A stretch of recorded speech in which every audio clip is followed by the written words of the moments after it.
Artificial intelligence কি?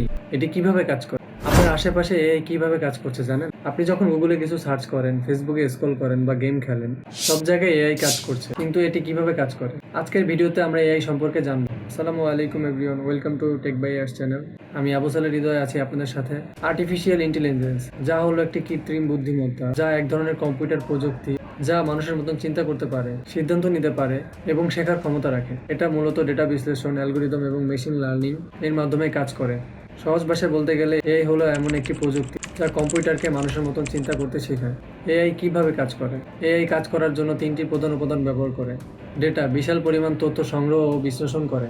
Algorithm, বিশেষ ধরনের গাণিতিক নিয়ম বা লজিক ব্যবহার করে সিদ্ধান্ত নেয়। মেশিন লার্নিং, সময়ের সাথে সাথে নতুন জিনিস শেখে ও আরো উন্নত হয়। উদাহরণ, গুগল সার্চ। আপনি যখন কিছু সার্চ করেন তখন এআই আপনার পছন্দ বুঝে রেজাল্ট সাজে। ফেসবুক ও ইউটিউব আপনার পছন্দ অনুযায়ী কন্টেন্ট সাজেস্ট করে।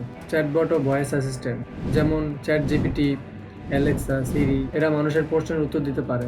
এআই আমাদের জীবনে কি প্রভাব ফেলছে? স্বাস্থ্যসেবা, রোগ নির্ণয় ও চিকিৎসা পরামর্শে সাহায্য করছে। ব্যবসা, বিভিন্ন কোম্পানি অটোমেশন ও বিশ্লেষণে এআই ব্যবহার করছে। শিক্ষা, এআই টুলস ব্যবহার করে শিক্ষার্থীরা সহজে পড়াশোনা করতে পারছে। বিনোদন, নেটফ্লিক্স, ইউটিউব, স্পটিফাই আপনার পছন্দ অনুযায়ী সাজেশন দেয়। এআই কি মানুষের জন্য বিপজ্জনক? এআই কিছু ভালো কাজ করলেও কিছু চ্যালেঞ্জ রয়েছে। বেকারত্ব, অনেকের চাকরি হারানোর ঝুঁকি রয়েছে। ডাটা প্রাইভেসি, আমাদের ব্যক্তিগত তথ্য কিভাবে ব্যবহৃত হচ্ছে সেটি একটি বড় প্রশ্ন। স্বাধীন চিন্তার ঝুঁকি, এআই যদি মানুষের চেয়েও শক্তিশালী হয়ে যায় তাহলে কি হবে?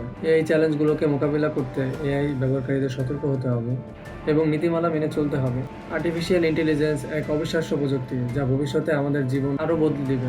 আপনি কি মনে করেন এই কি আমাদের জন্য আশীর্বাদ নাকি অভিশাপ? কমেন্টে জানান। ভিডিও ভালো লাগলে চ্যানেলটি সাবস্ক্রাইব করতে ভুলবেন না এবং লাইক কমেন্ট করতে ভুলবেন না। আল্লাহ হাফেজ।